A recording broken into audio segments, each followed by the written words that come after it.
We begin with the latest on the injured U.S. ambassador to South Korea, Mark Lippert. He was discharged from hospital earlier in the afternoon. Yes, before leaving, he told reporters in partially fluent Korean that the Seoul-Washington alliance remains firm. Our Hwang Sung-hee starts us off.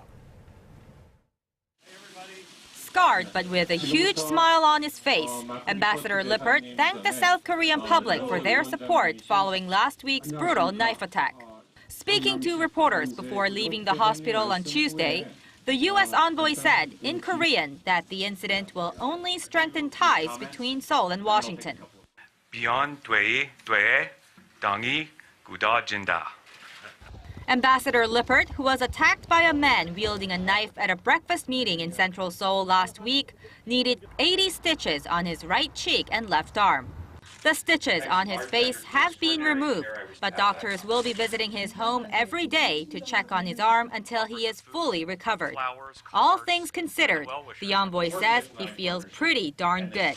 I mean, it was obviously a scary incident, but I'm walking, talking, holding my baby, hugging my wife. So I just feel really good. But he did hint at a possible change in the security procedures, as many blamed lax security for his injuries. At the time of the attack, the ambassador only had one full-time South Korean bodyguard with him. But obviously, as people and the State Department in Washington have said, we're going to take a hard look at our techniques, procedures here, and I'll leave it to the security experts to come up with recommendations and policies going forward.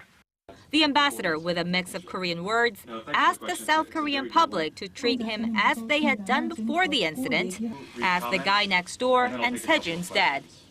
I will still be a 동네 아저씨 and Sejuni Appa, as people here in Korea have called me.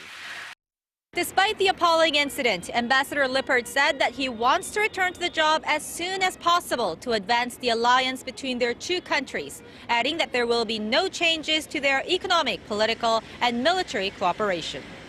Hwang Sung-hee, Arirang News.